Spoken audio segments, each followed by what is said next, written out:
Okay, hello, singular person.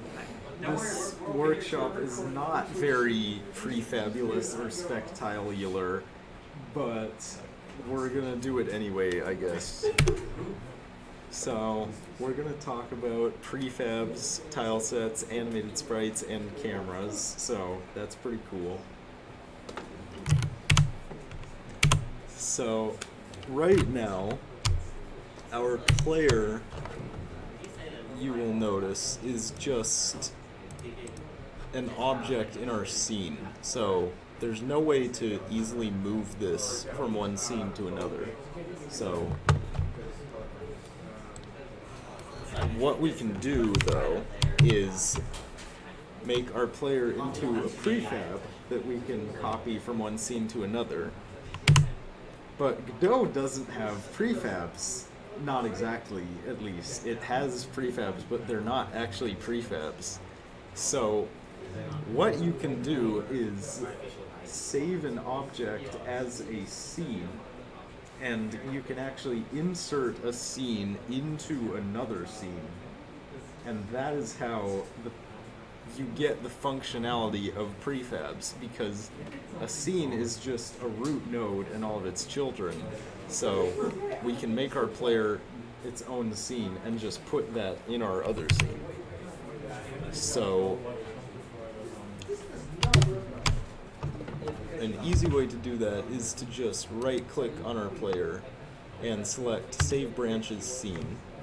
And it's going to prompt us to put it somewhere, so we'll put it in the prefabs folder. And now you will see there's this little clapperboard icon next to our player node, and that indicates that it is an instance of a scene. And if you click on that, it'll take you to the scene that is that prefab. So you can see we are in an entirely separate scene called player. And you probably want to set the transform position back to 0, 0, just so whenever you instance this in, it spawns in at the origin. So you can do that and just move it back. You can also make instances by just making a new scene and making the root node whatever you want it to be, like a rigid body, and then just save that as a scene and it'll work the same as a prefab. So, any questions on that? Alright. So now we get into tile sets, which you're probably familiar with. They're just cutting up an image into squares or other shapes you can also do, and just placing those around the level, and it makes building levels a lot easier. Now, in Godot 3, which was what we used in last year's workshops, the tile set workflow was really, really, really terrible. Basically, what you had to do was put all of your tiles as sprites in a scene and then export it to make a tile set. And every time you wanted to change it, you had to export it again.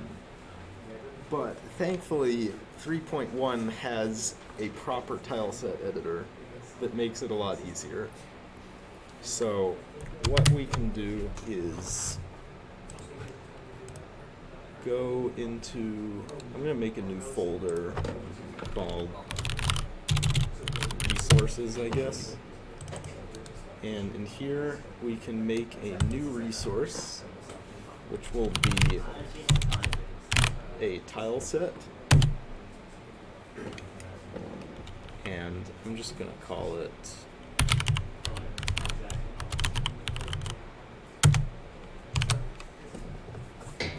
should open this editor at the bottom. So now we need to find where our tile atlas is. I think this is it. So if we go back to our tile set and click this little plus button, we can browse to this, and it is going to appear in our Tileset Editor. And now we want to make some new tiles off of this. So if we click New Single Tile, it's going to, and probably click that to bring up the grid. It's going to put a grid over it, and I think it's actually the right size right now. So I am just going to leave it like this, and you can simply just click on whichever one you want, and it'll make a tile out of it. And we can do it multiple times. Get all of these. These might all be the same, I don't know.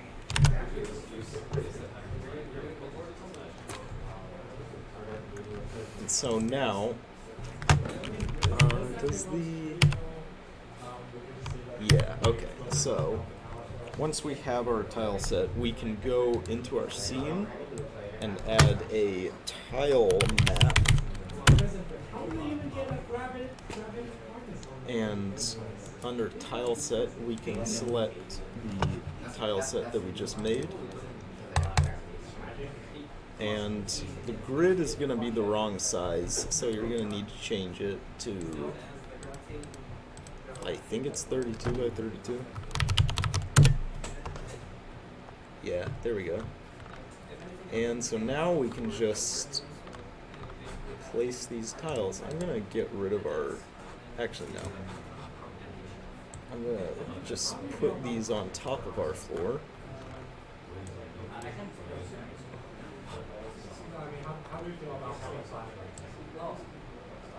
And it looks really ugly because I'm only using one kind of tile, but you can make it look prettier if you want.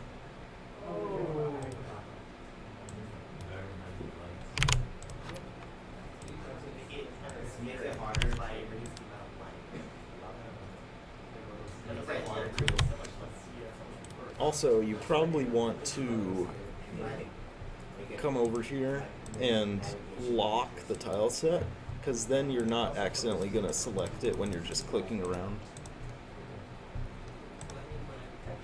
So, any questions on that? Okay.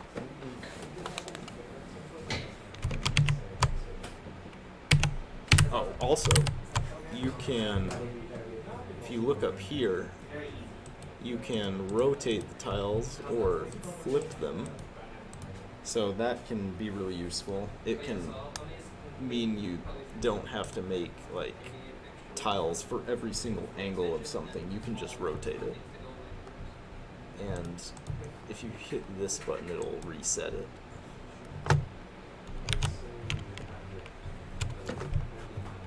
Get rid of this.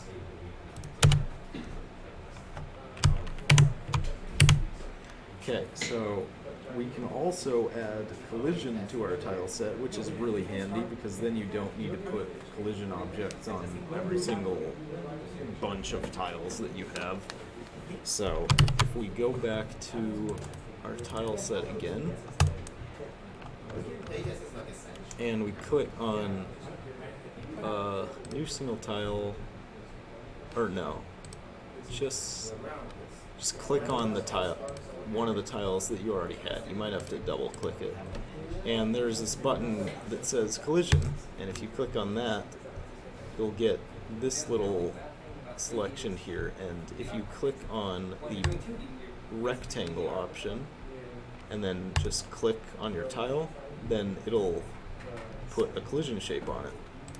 And you can do that for each of the individual tiles just by clicking on this and then clicking on the tile. And that should add collision to our tiles. And there we go. Working just like our floor that we had before.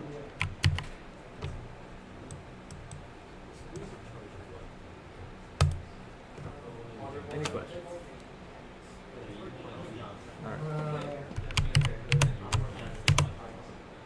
Okay, animated sprites. So if you want to animate something like a sprite in Godot, there are two different ways to do it. You can use an animated sprite, which is a specific kind of node, or you can use a normal sprite and use a sprite sheet and animate it with an animation player, which is a different thing. And this depends on whether your sprite is individual frames or a sheet. If it's a single sheet, then you're going to want to use an animation player with a normal sprite. But if it's separate images, then you can use an animated sprite to do it. So let's go into our player, and we're going to change our sprite into animated sprite.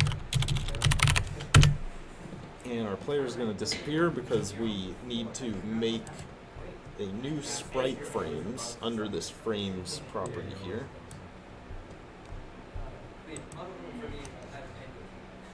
And so it's going to open up this little animation editor.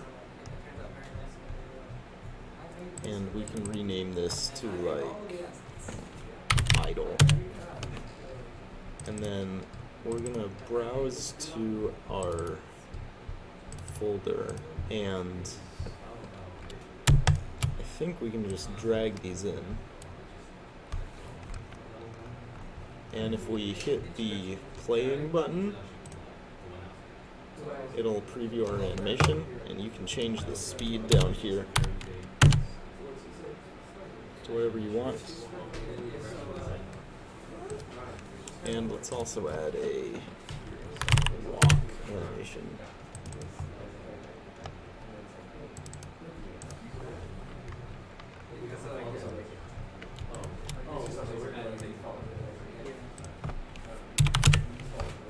See how that looks. You can click up here to change which one's playing.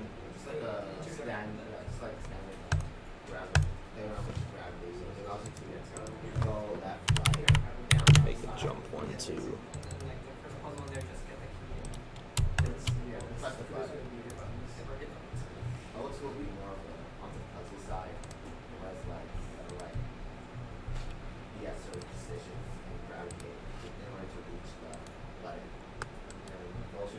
And for this one, we don't want it to loop, so we can turn that off down here, and it'll just hold that frame when it's done playing.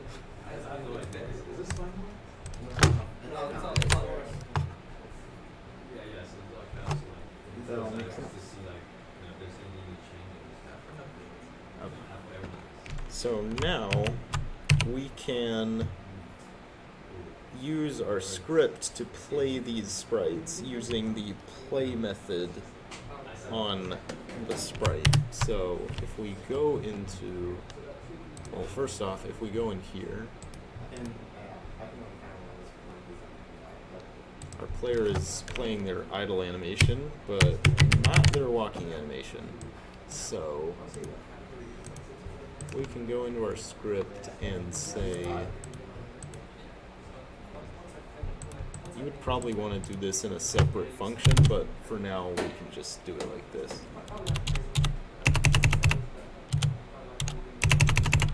So we can say if our direction is not 0, then do we have a reference to our sprite? No, so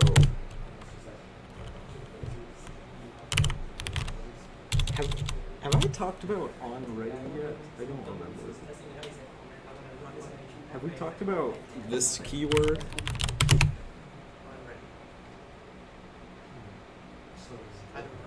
So, if I haven't, basically, this is what you can use to get references to your child nodes. This is basically like get component in Unity. So I can say onReady var sprite and set it equal to, and I don't remember if we talked about this either, but $sign is basically a shorthand for find this child node. So this is basically saying set this variable to whatever the node called Sprite is. So Sprite is going to be an animated sprite that refers to this. Does that make sense? So what we can do is, if our direction is not 0, then we can say sprite.play walk. Otherwise, play idle. Oh, oops. This needs to be.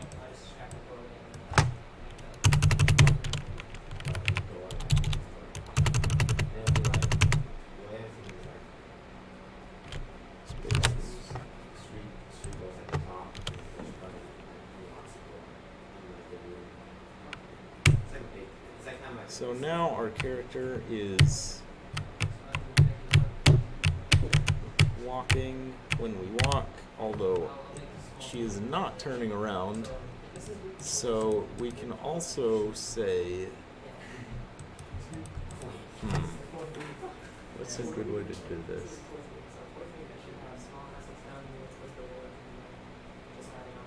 Well, one way to do it would be to say, just check whether the x of our direction is less than 0. So if our x is less than 0, then we're going to be moving left. And what you can do is set a property in our sprite called flip_h to true, and that will make it flip horizontally. Why is this happening? There we go. And otherwise,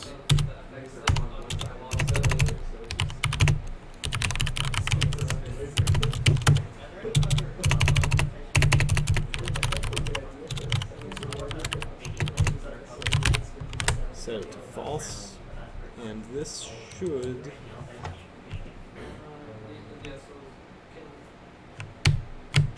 flip our sprite whenever we change direction.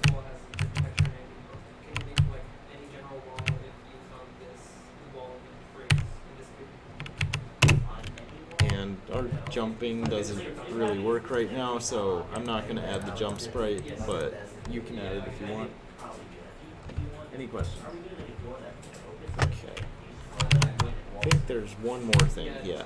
So there is an object in Godot called cameras, and by default, so cameras control where your view on the screen is. So by default, your view is just going to be from the top left of your scene to however big your window is.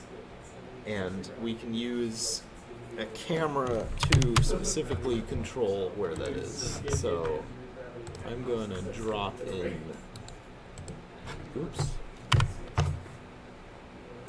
I'm going to drop in a camera 2D into our scene, and this purple rectangle shows where the camera is going to be. So also, you need to check this box that says current to make sure this is the camera that's going to be used. So if we run this, we are going to see the top left of our scene, which is not what we want. So instead, what we want to do is put the camera on our player so it follows them. And the easiest way to do that is just make the camera a child of the player, so it'll inherit their position. So if we put it right here as a child, this might work.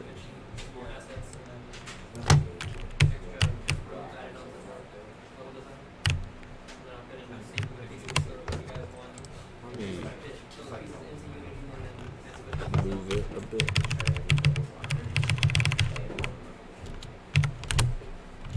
I think if I put it here.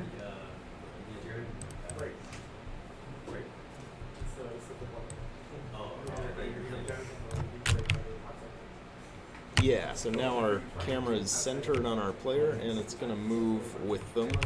Right now it's in a mode where it'll stay still until you get a certain distance away, and then it'll start scrolling. And you can change that to a different mode, but for now it's fine. So that is how you put a camera on the player and have it follow them. Any questions? And that is the whole workshop. So I hope you enjoyed being the sole audience member of this workshop. And hopefully we will have more people next time. I think next time we're planning on doing a post-mortem of Kat and I's game jam projects, because we both used Godot and we both used 3D, which might be interesting to talk about. So if you're interested in hearing about that, then be sure to come next time. Thank you.